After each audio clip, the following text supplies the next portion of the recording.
Sif the Great Grey Wolf. The name Sif itself is a female name of Norse origin.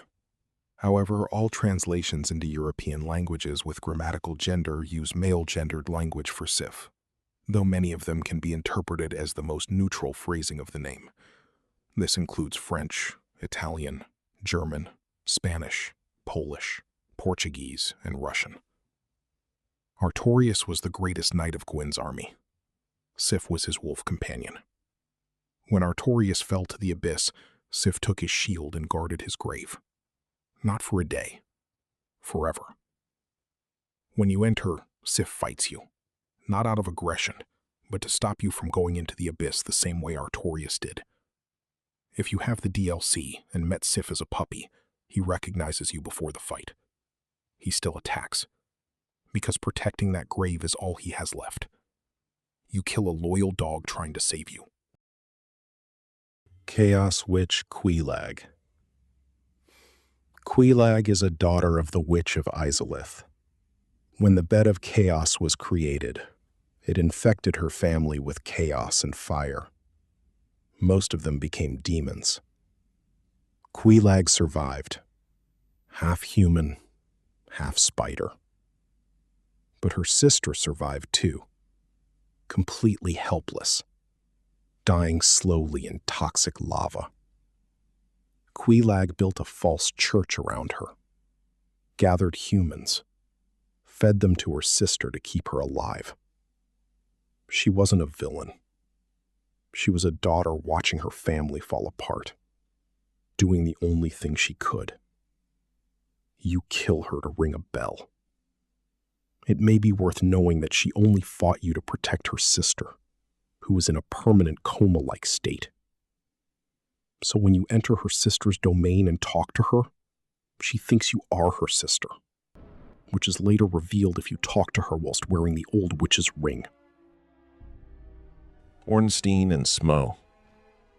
Ornstein is the captain of the 4 Knights of Gwyn, Lord of Cinder, serving alongside Artorius the Abyss Walker, Lords Blade Kiran, and Hawkeye Goff. As his name would suggest, he was an honorary dragon slayer. The executioner for the royal family of Anor Londo, Smo dreamed of being anointed a Knight of Gwyn. However, such was his relish for his work that he soon began to eat the bones of those he had executed.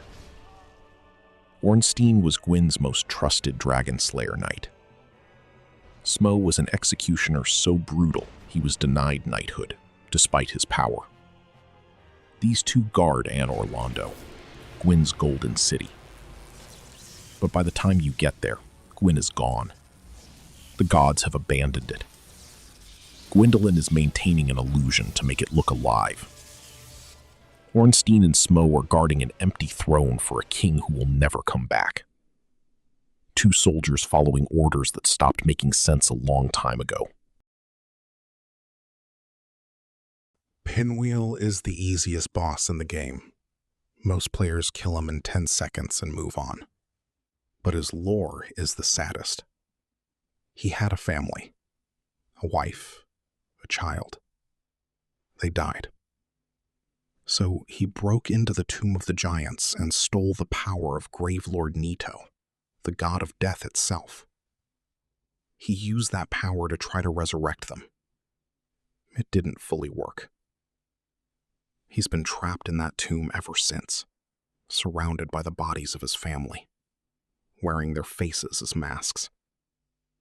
He never escaped. Seath the Scaleless. Every dragon in Dark Souls was born with stone scales, the source of their immortality. Seath was born without them, a mortal among gods. So he betrayed his own kin to Gwyn, helping destroy dragonkind in exchange for a fragment of Gwyn's soul and a search for immortality. He got the primordial crystal, which made him technically unkillable, but it also made him insane. He spent eternity in his Duke's archives, experimenting on humans, trying to understand immortality he couldn't fully grasp. He got everything he wanted and lost his mind getting there. The Witch of Izalith was one of the most powerful beings alive. She tried to recreate the first flame using a Lord soul, basically trying to replace the source of all life. It exploded. The resulting chaos consumed her, her daughters, and her entire city. It created the chaos flame and turned her family into demons. The bed of chaos is the Witch of Izalith. She's still alive inside that twisted mass of roots and fire, completely lost. The most controversial boss in the game is controversial because From Software made it hard to reach on purpose. You're meant to feel like you're doing something wrong destroying it.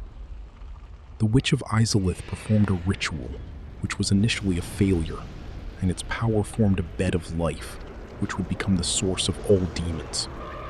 Many believe the two orbs next to her are two of her daughters, though this is only speculation. Crossbreed Priscilla.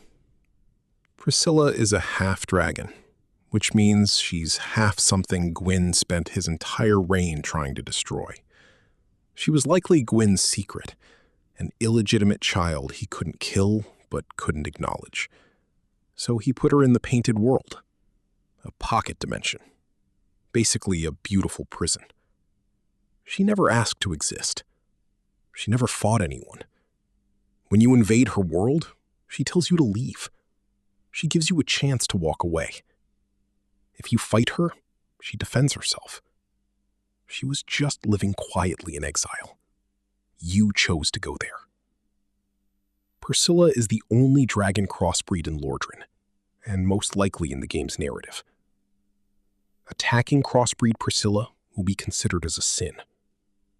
Warning: do not kill her in a single hit. Doing so will softlock the game.